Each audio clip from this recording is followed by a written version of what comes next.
Be smart, dummy, dummy, be smart. He said that fool, you weren't cool. He took a book to your school. Be smart, dummy, dummy, be smart. Don't get shocked if you get mocked. It's what you find when you use your mind. Don't you sweat it, look 'em in the eye. Don't regret it, hold your head high. Be smart, dummy, dummy, be smart. Try to show some tenderness, even when they're playing chess. You think it's dumb to be smart, but that's the way you make art. So be smart, dummy, dummy, be smart. You Hi, I'm James Ead, and I live in the divided states of America. And how do we become united again? One of the things that I've come across is that people are trying to change each other's minds, and we're not so good about changing our own. So I wanted to think about how could I help people learn to change their minds? And one of the things I thought of in 2024, what I could do for this year, what's the theme for this year for me? It's a theme of addiction and recovery because in my experience, people were looking at people who are addicted to substances, whatever they may be, behaviors, all these types of things, people would be judging them harshly. And, judging others is not necessarily the way to go. But if you get judged, often I have heard it's a lack of willpower. The whole campaign of just say no, for example, was if it's so easy to just say no, why wouldn't everybody do it? Is there something more to it? And I've asked a guest to come on the show and help me understand this situation a little bit better. Yudisthira, the co-director of Ananda Bay Area School of Yoga. Thank you for joining me. You're welcome, Jim. Thanks for having me on again. It's nice to see you. It's nice to see you as well. And I wanted your perspective because you've known addiction, you've known recovery. And have you ever been told that you had a lack of willpower? Well, I've certainly told myself at times in my life that I had a lack of willpower. Sure. We're own harshest critics. Yep. It was clearly apparent, and there are still times in my life that I succumb to a lack of willpower. But what I've learned is that oftentimes for certain things, for example, although I don't drink or use drugs any longer, there are certain things in my life that I definitely avoid. Refined sugar, for example, Right. and yet I've learned that it's better to allow myself to have some things that are sweet sometimes, and then go for longer periods of time feeling completely satisfied. So, is that a lack of willpower? I think it's more of a strategy that works for me. And it doesn't work, by the way, for all substances. Mm-hmm. Right. I'm also aware of that because of the fact that I myself, I don't want to get too far off from your original question, but I know there was a time when I was drinking, and someone bet me I couldn't go 6 months without a drink. And I clearly had some form of willpower that allowed me for 6 months to go without drinking. I forget what the reward was. Yeah, better been worth it. But apparently something was worth it, and I think it was more a matter of my own ego really at the time. And so for 6 months I went without a drink. But on the first day after that 6 months was over, I got drunk. Right. And so was that willpower? I'm not sure. I just think it was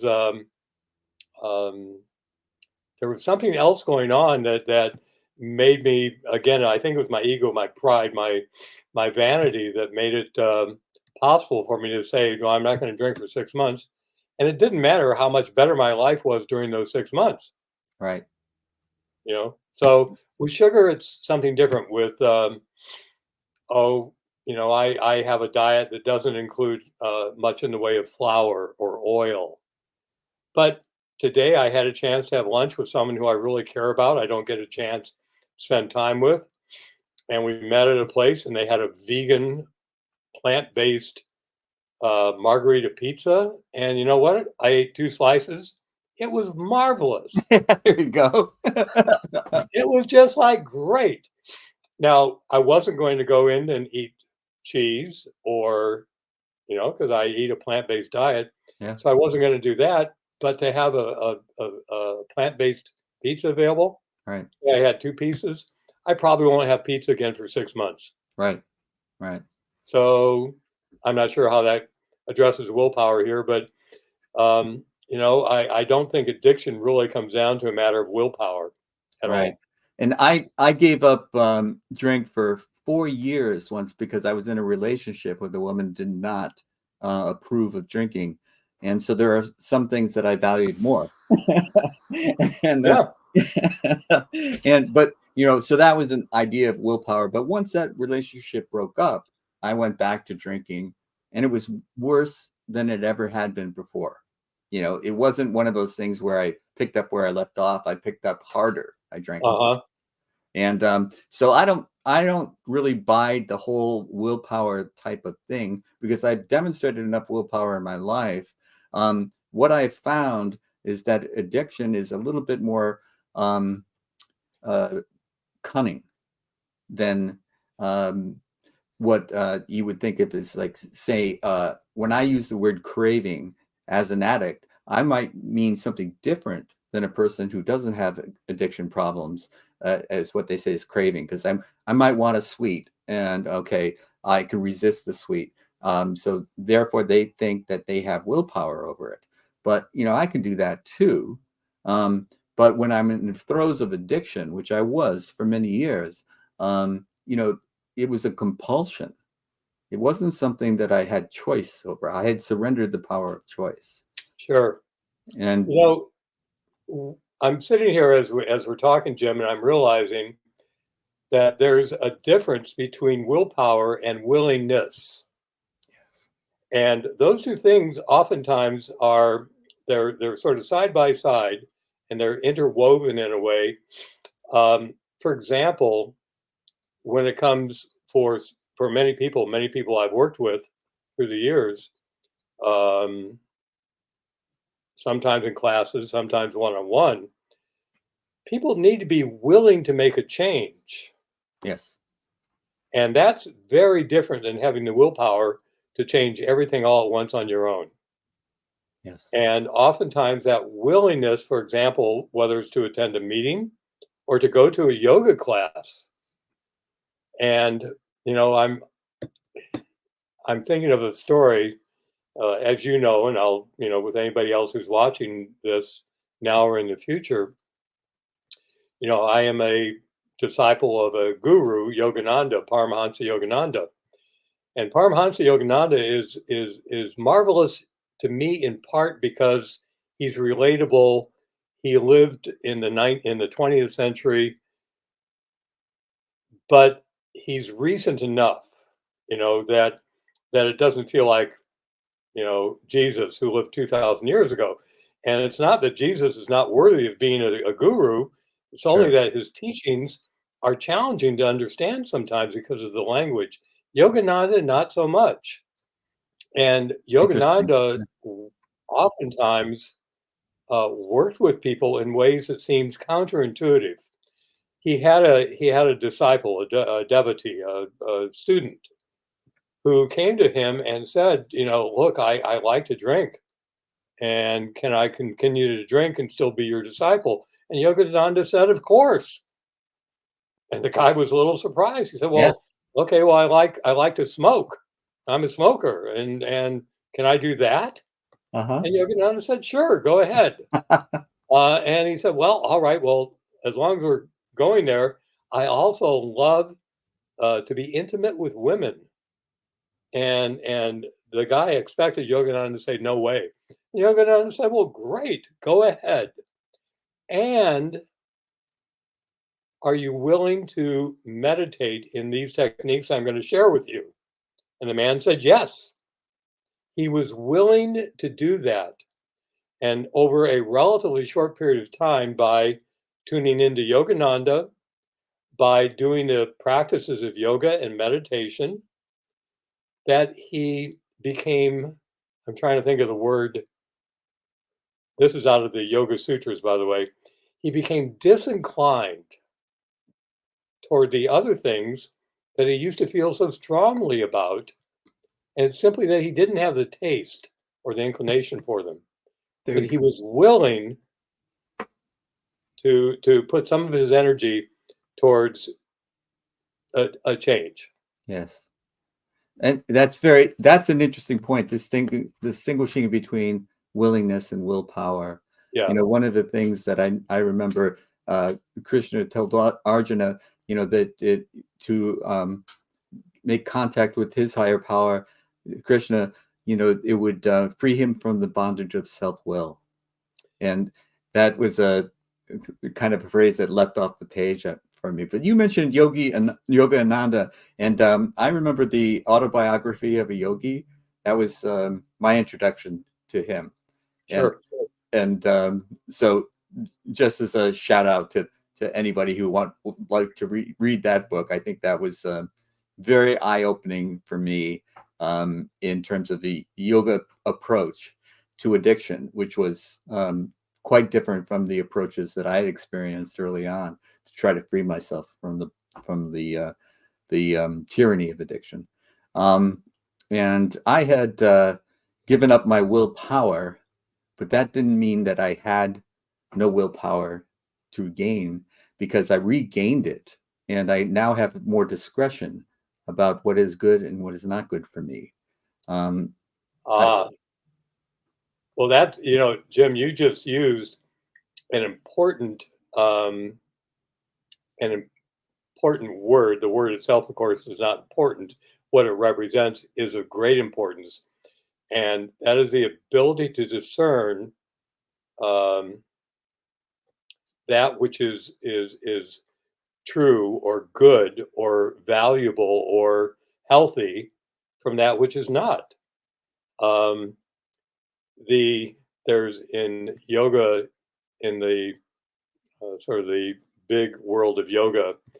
Uh, in fact, my guru's title is Paramhansa. mhm, It means supreme swan. The value of the swan in yoga is actually its ability to separate water from milk. That is to discern what it needs from what it does not need. Sometimes it's described as sifting sugar from sand. mhm, It's that same sort of idea, right. that how do I find the ability to discern and to sift through all the things in this world that I could do, that I can take in, Mhm, whether it's the news or whether it's um, fast food or whether it is alcohol. How do I discern what is right for me? And, that's a matter of discretion. That's yeah. the ability to discern. And, Jim, not a lot of people have that well-developed sense of discretion. And it also grew over time. And I don't think I had a great deal of discretion early on in my recovery, but it grew. And the more I had time for the toxins to leave my system, and for my ability to think clearly again was returned to me, then my discretion was improved, my judgment was improved. And over time, talking with others, because that's another thing that I wanted to talk to you a little bit about. It was essential for me because I was one of those people that my disease was part isolation. I used to isolate myself from people, and thinking I was brought up on John Wayne movies, and I thought that I could just take care of myself and didn't need anyone's help in any way. And I learned that I needed a community, that I could not do it by myself. I needed to speak to others. And I don't know if you had that same type of experience, but they helped me develop my discernment. Yeah, well, this goes back to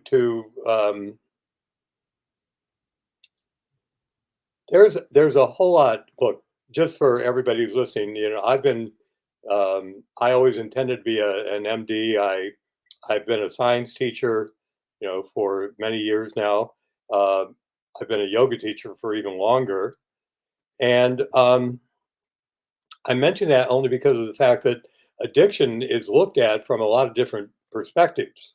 Mhm. And, the researchers, the medical researchers, look at it as a disease, which fair enough. I'm not saying that's wrong. All I'm saying is that when I watch people who are addicts and are treated medically, that I haven't seen overall, and I don't know what the numbers are. Sure. So maybe I'm off. I haven't seen a whole lot of people be completely successful at trading one drug for another. I'm thinking about methadone, for example. Right. And that I've just seen people who end up continuously using methadone, in place of other opiates. You know, so in I'm terms sorry, of you just reminded me of a Woody Allen movie where they stand up as kids and they say what they as what they are as grown-ups, and this little girl raises her hand, "I used to be a heroin addict, now I'm a methadone addict." that's it right there. From a again from the perspective of yoga, we operate at a very different level. When you look at things as a yogi, you operate immediately with two big concepts that interconnect, and that's karma and reincarnation. And so it changes the way that when we look at something like addiction, it's it's it's not a single lifetime problem. And once you have that bigger picture, it takes some of the pressure off. Right. It's just, so many, and I'm honestly not being critical of any particular religion, only to say that if your view of this life is that you got to get it right this time around, woo, that's a Yeah, lot of pressure. yeah, And there's clearly a whole lot of people who don't succeed, right. you know? And And I'm sorry, so, I was just gonna say that one of the things from a karmic perspective, if I get this correct me if I don't, you don't have to blame anybody for your addiction. You don't have to say, "Oh, I was brought up wrong," or "My mother or father did this," or "If this had only happened instead of that, I wouldn't be an addict today." Um, that's exactly right, because if you look at it from a karmic perspective, and from the with the perspective of reincarnation being a chance to get things right over and over and over again, always with the opportunity to improve, and always carrying with you the improvements you've made. right, All right, then that changes everything. And it also means, from a yogic perspective, that we have chosen the family that we have been born into because it will offer us exactly what we need. That doesn't mean everything is wonderful. no, In fact, it may mean that you have a father who beat you.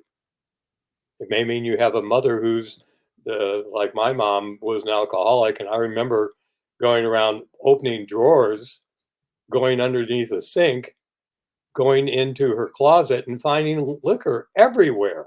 right, But am I going to blame my mom for the addiction I had? Nope, I won't do that, because of right, the fact that after that, I needed that as a model of what not to do. It doesn't mean I didn't do it for a while, but I sure don't do it today. right. And I also think that it's common and very forgivable and understandable to blame others. But I think one of the things about my recovery, where it really turned a page for me, was when I stopped blaming anyone else and took accountability for my own actions. And I thought that this was one of the things where I said to myself at the time, I said, everyone can use this, but for me, this is nothing but an excuse for my behavior. And it's my behavior that I want to change. How do I change that? Well, I think it's an inside job. I can't change anything outside unless I change myself first. There's no change without change within. And I think that by focusing on myself, improving my discretion, improving my ability to act more kindly, and to not judge as frequently. All of these things added up in my overall recovery to living a better life. And it was a life worth living and not chasing the next high, not chasing something that would make me feel better, not having to Yeah. change the way I felt. Because if nothing is permanent, if I feel a little bit anxious, I can wait a little while, take a deep breath, and the feeling will pass. And these are things that I've learned over time. But if you had told me that when I was in the throes of my addiction, I wouldn't have believed you. Precisely. And that is, well, a couple things. First of all, I appreciate you're talking about the change needs to happen from within. Yes. And that is I don't think that there's another way it can happen. Now, something can happen externally that may trigger something within you. That much Sure. is true. Sure. I think we've all had events occur in our lives that have changed the course of our lives. Yes. And so it was something external that triggered an internal mechanism within us that activated a change. A couple things are coming to mind here as we're talking, Jim, and that is, I want to promote a book by a friend of mine, absolutely marvelous book called Freedom from Stress by David Gamow. And it is all of the teachings of yoga without any of the spiritual components. It is simply a roadmap. And my friend uses a wonderful example in that book because so much of what happens in the process of our behavior is reactive. Yes. And it's unconscious. Yes. He uses a wonderful model within that book of being on a crowded subway car, getting into this crowded subway car where you can only hang on and you're like sardines. Yeah. And someone keeps kicking you in the back of your leg and you take it for as long as you can. Eventually your anger is so great that you are going to turn around and confront this person and tell them with all your anger and energy and self-righteousness to stop. Mm-hmm. And you turn around and you see a person with dark glasses and a white cane who is just trying to maintain his own, yes, and the person's blind. Yeah. So the question becomes, why can we not react to these situations and just presume that someone is blind? What a great metaphor for it, because the one I have told myself is that, of course, we get stimulus and we have these from the amygdala to the behavior. We have a neural network that's engraved with our old behavior. And so stimulus happens and respond like we're Pavlov's dogs. Well, we're not. We can pick up the needle, to use an old term. I hope my viewers can relate to it, picking up a needle and move it to a new path. But that new path leads to different behavior. But at first, it's scratchy. It's not so well worn. It's not an easy groove. So you might have to pick that needle up multiple times before it wears a new path. And then it becomes, and the music that needle plays on that new path is far sweeter. And the behavior that it results in is much kinder, much more gentle and loving. And these are the types of things that you can do with perseverance, because it's not an overnight sensation. It's one of those things that you have to work at. And it's a beautiful analogy, Jim. And it's actually quite literal and factual in terms of neural anatomy as well. And, which is to say that It has that going for it. The process of creating a new pattern of behavior is one of establishing new neural connections, new neural pathways, and that once those pathways are first established, it's not easy to follow them. Mm-hmm. However, with repetition, those pathways become more well established, and the amount of static involved is lower. You know, so it's a matter of choosing, being willing Yes. to make a change. And the willingness comes first. Yes. And then we also, with our own internal self-critic, we can become very impatient with ourselves and give up before we get to the point where we change our behavior.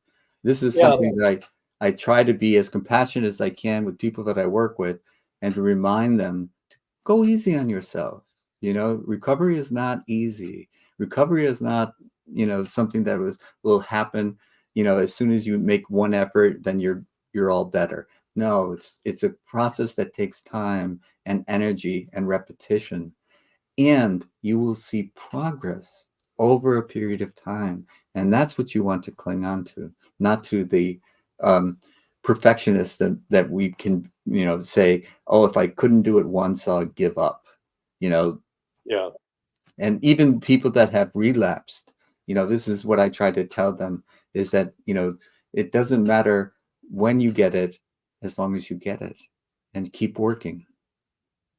You remind me of the time, and you will have heard me speak about this in classes before, but for many years I taught at a residential recovery center in Scotts Valley, and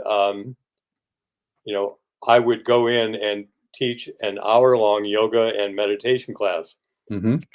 For your viewers, it's helpful to understand that the style of yoga I teach is called Ananda, and Ananda yoga incorporates the classic yoga postures and accompanies them with affirmations, so that the body is doing and the mind is repeating a cooperative practice.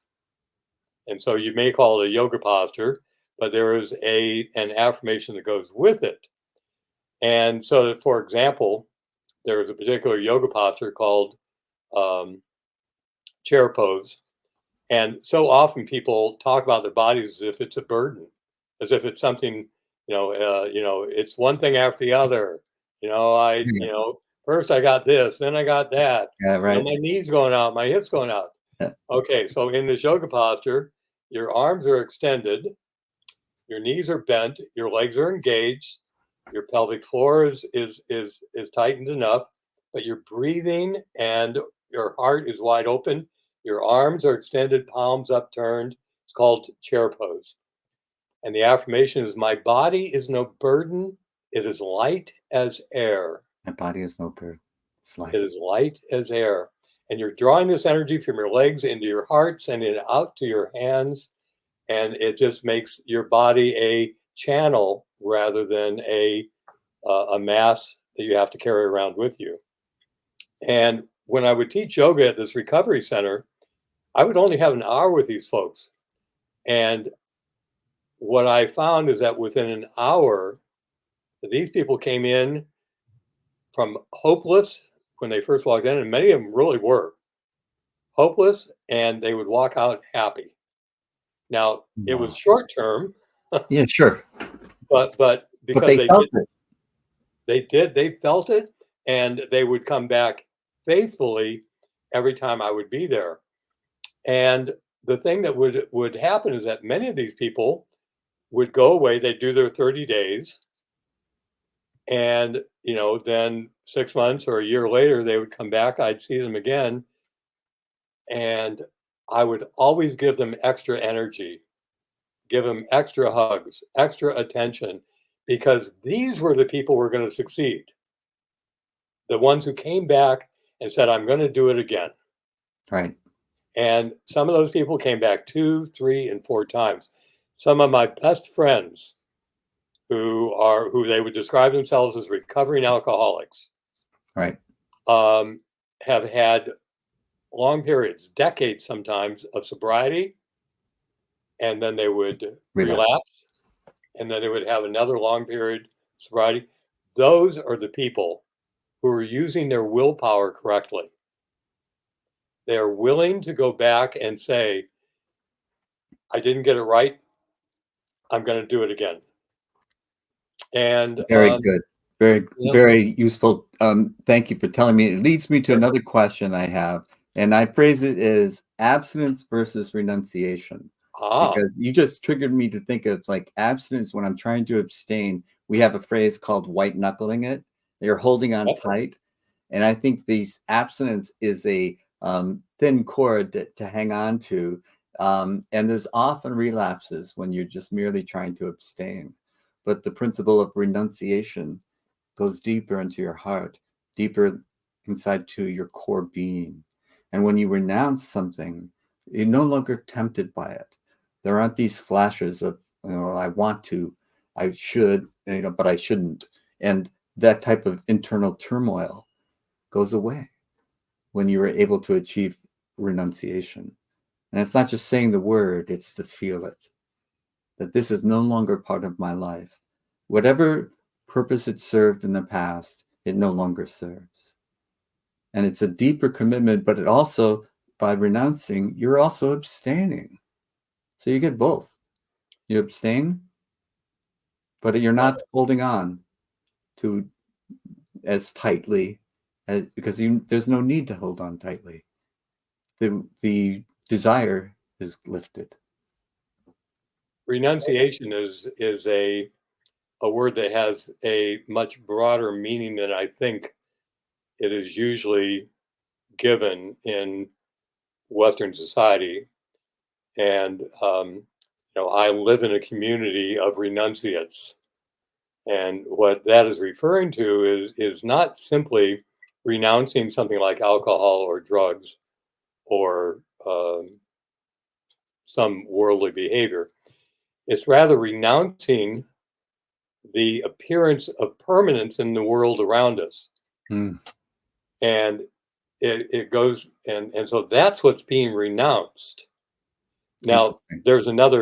there's another side to it, which is that when we renounce what is temporary but appears permanent, you might have noticed that you can make all the plans in the world for something to take place, and that sometimes they don't. Right. And you can think that this particular acquisition, buying this thing or doing this thing, is going to make me happy, and then you buy it or you do it, and you're left with the same feeling that you had before. Yeah. So you pick up something new and you try that. Always try And and it's reach outside endless. yourself. Yeah. The value of yoga and meditation in terms of this matter of renunciation is that when we turn our attention inward, we begin to focus on those parts of us that are permanent and true. And when we renounce the material world, it's not that we are renouncing happiness or joy. In fact, we are finding that those qualities of happiness and joy abide within us, not around us. And it's a very different form of renunciation. And the Now, people that you start working with when they're early in the recovery or just trying to become uh, free from the tyranny of addiction, they don't think that they could ever feel that way. They don't believe that they can feel joyful again. yeah, And it's such a gift when you see them feel it and you see the smile and you see the contentment.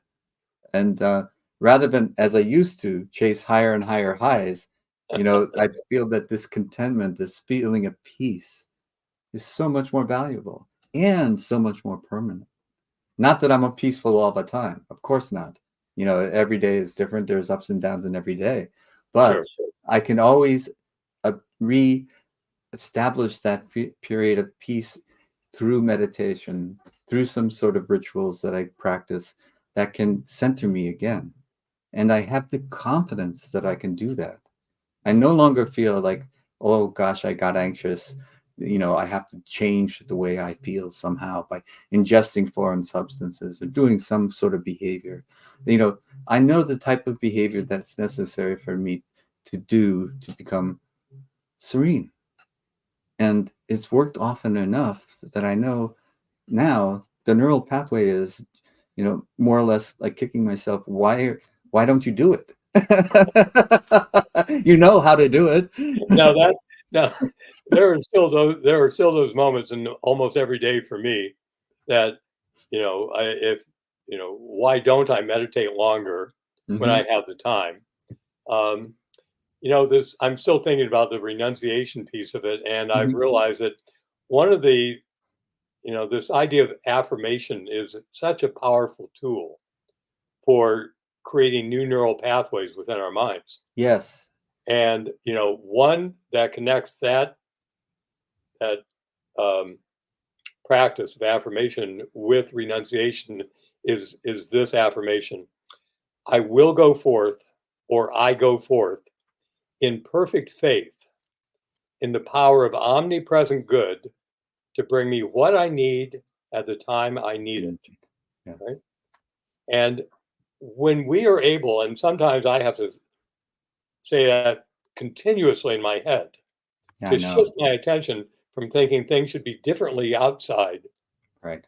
and instead to shifting my perception of them. So that is an active use of renunciation. Yes. So it's not just, renunciation sounds, I don't know, so boring. Yeah, I get that.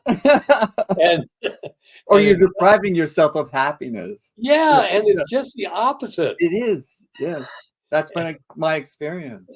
And when you stop thinking you're going to be that this other thing outside of you is going to make you happy, Yes, suddenly you begin to realize, oh, I have a choice to be happy. I am happy. Exactly. I can remember sitting on my couch wondering, what is this I'm feeling? It's a strange feeling. And I finally figured out after a few minutes, I'm happy. And hadn't been able to identify it. But now I can. I can feel my feelings and I know what they are. It's a gift you give to yourself. And I think that one of the affirmations that you taught me that it stuck in my head was, I am free, nothing on earth can hold me. Yep, And that led to a soaring sensation. And that is a joyful feeling. it's true. And just to put it into its context, the first part, nothing on earth can hold me, in yoga is that affirmation is sort of joined with a standing forward bend. Hmm.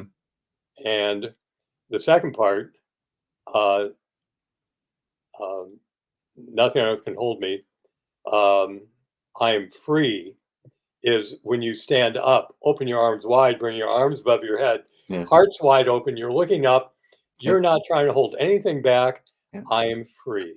Yes. So nothing on earth can hold me. I am free.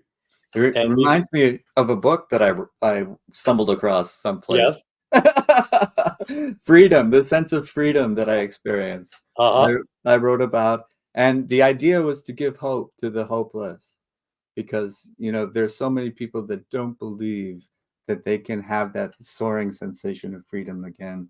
And the message that I want to deliver is that you can. Anyone can. And what works for me may not work for you. And what works for you may not work for me.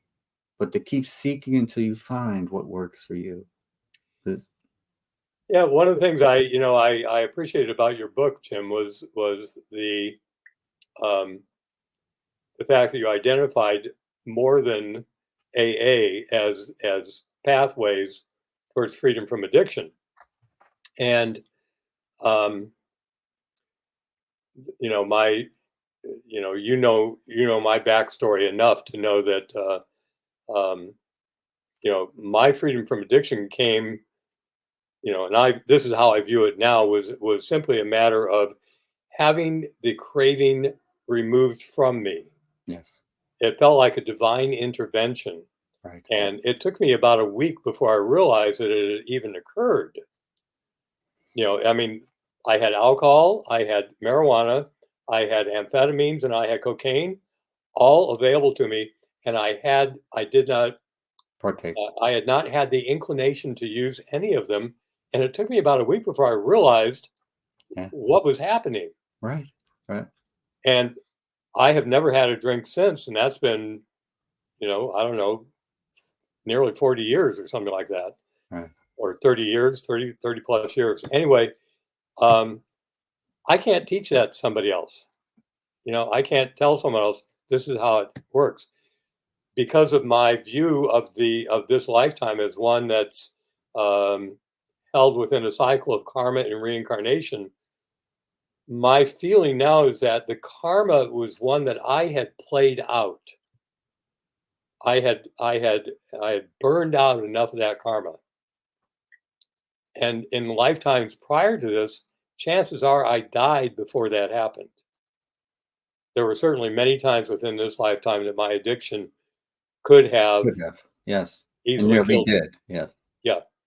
And so again, there's that other aspect, which is, I go forth in perfect faith in the power of omnipresent good.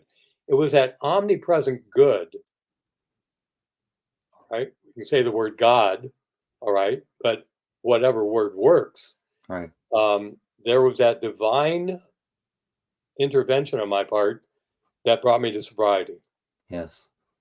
And I've met, by the way, I've met other people for whom that's the case.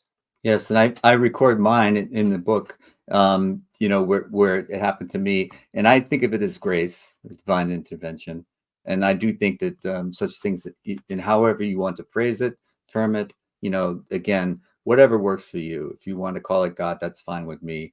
You know, uh, as I use the acronym SAME, Sure. Source and Mother Earth, and the source of what the omnipresent good that you're talking about.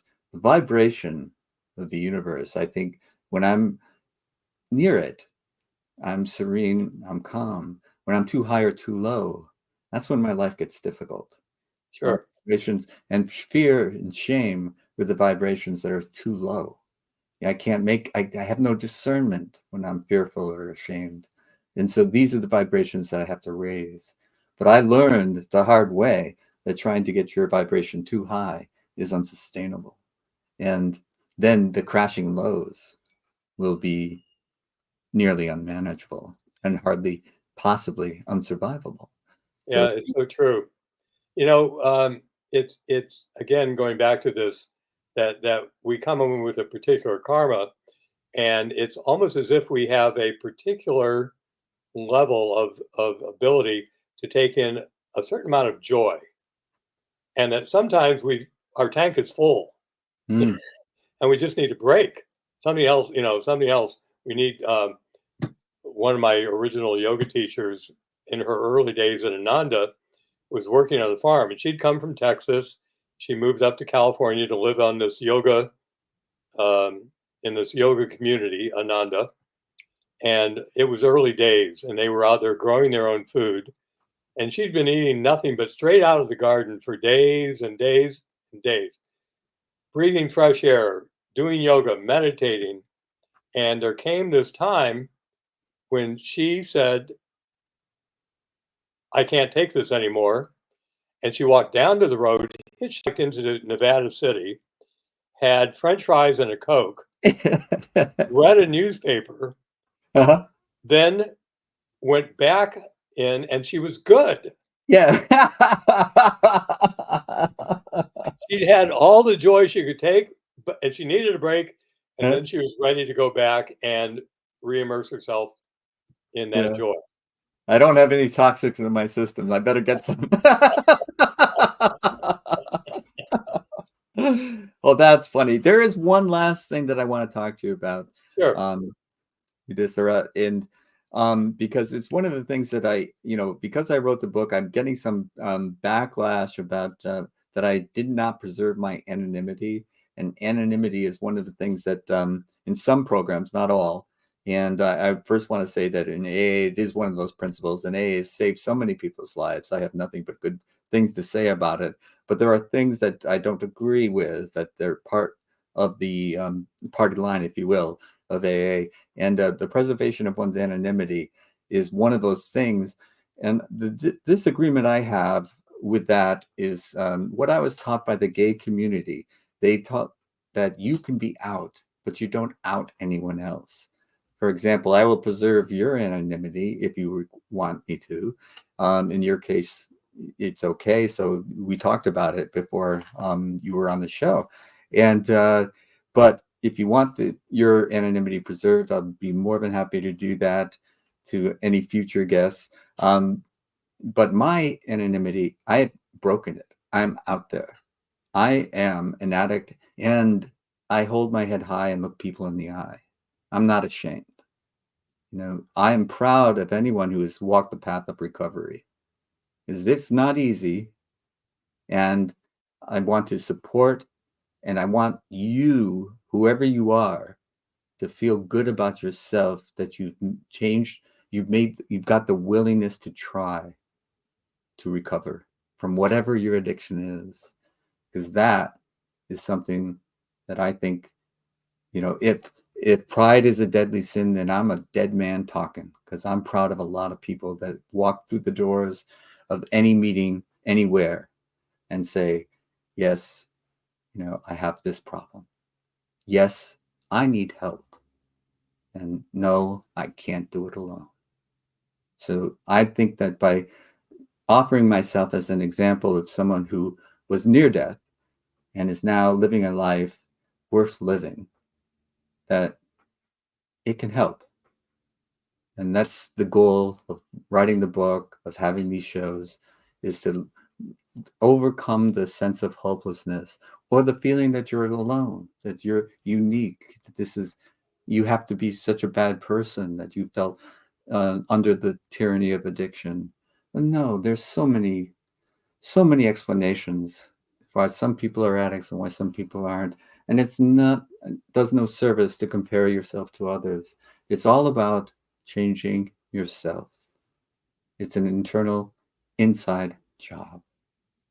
And I know that you believe this, and you've been helping me along the way with your insights into the yoga approach, which, if it works for you, tremendous.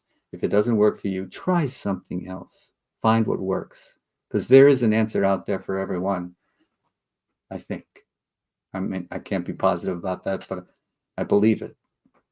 Well, if my feeling is that if someone is addicted and dies in this lifetime, as happens every day around this planet, that they will have another chance. And Right. so if someone dies as an addict, look, it may be tragic for the for the people around that person, but for that particular person, it's not the body. The body died, but the person did not die. Um, but you just brought up a number of things for me, and one of them is that um, anonymity is not just about addiction.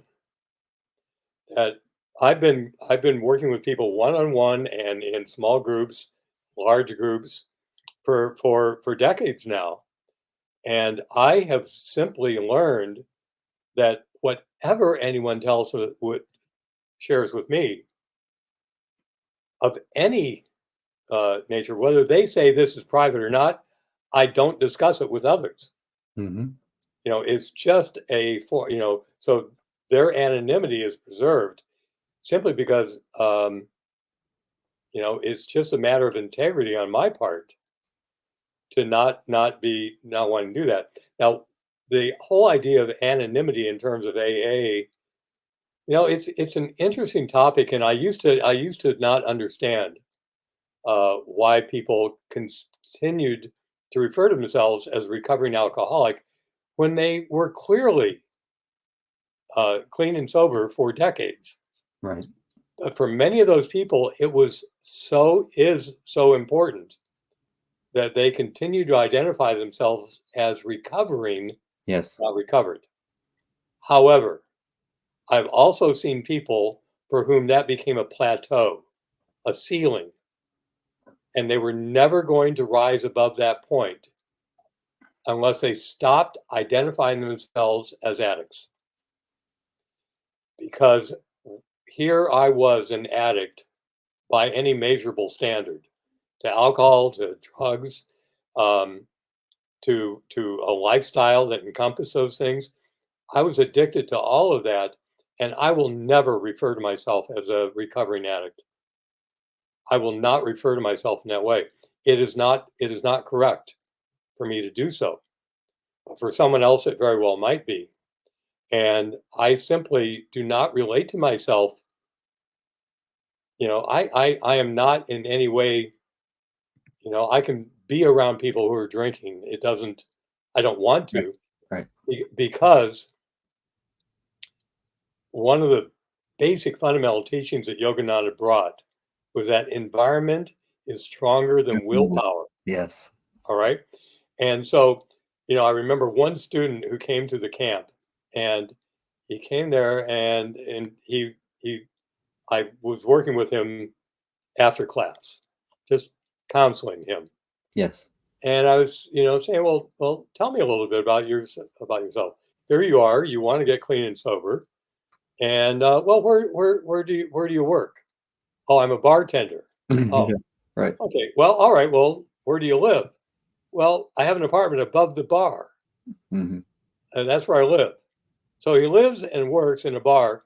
The chances of that guy getting clean and sober are pretty low, simply because the environment that he's in is going to be stronger than his individual willpower. Yes. And it's true for all of us. And it's one of the reasons, going back to this matter of renunciation, which we talked about earlier, it's one of the reasons I live within the community I live in here in Mountain View and at the Ananda community, is because of the fact that most of the people around me live with that same sense of that bigger picture of what's going on, that we can find the beauty in the world around us. We can find the goodness in others. And we can also acknowledge the fact that this is not a permanent setup. This is all temporary. Everybody knows it, but everybody acts like it's never going to end. So, And so when it comes to this matter of anonymity, you know, what I am not anonymous about ever is going to be, I'm not anonymous about the fact that I am happy, that I am joyful. yes. Those are the things I'm going to put out there. And I am not going to identify myself as an addict. You know what? You probably didn't realize that, but you just changed my mind. Scrolling across the screen has changed your mind, and I think that you just successfully allowed me to think more deeply about this, because I've been identifying myself as an addict, and I have to ask myself if that is true. And I don't want to level off as a recovering addict. I want to go beyond that. And so I've got some thinking to do. I want to thank you for Sure. your perspective, for coming on the show, talking about addiction and recovery in such an open way, and reminding people that we have the ability. And sometimes I think of the power as not my own, but I'm able to channel it. And by channeling the power, I can affect other people's lives and help them become as happy as they were meant to be. And you are doing that, Jim, right now. Thank you. So thanks again. And we will be in touch, I am sure. All right. Yudisthira, um, I just want to thank you again for the service that you provided to me and to others. Absolutely. My pleasure. And it's truly what I was meant to do. And I'm happy to have the chance to do it. So blessings and thank you for having me. Blessings. Okay, I'll take you off stage now. All right. Yudisthira from Ananda. I've taken a class or two from him, and he's been an inspiration for me and an essential part of my recovery. And I'm still learning from him. I want to let you know that you change your mind. It's crawling across the bottom of your screen now. But this is now, I've changed it to info@aru.tv. That's a way, if you want to reach out to me and perhaps be a guest on the show and talk about your experiences. How did you find your way after being in the throes of addiction? How did you free yourself from it? Because it's all about freedom. And if your ability to free yourself, can it work for others? And it doesn't necessarily have to work for all. There is no one size fits all. There is no one answer for everyone, at least not that I have experienced. But by following the path that you were meant to follow, you will find this freedom. And so if you can find your path, walk it. So thanks again for being on the show, or for viewing the show. And we will see you next week, hopefully. And every weekend is a new beginning.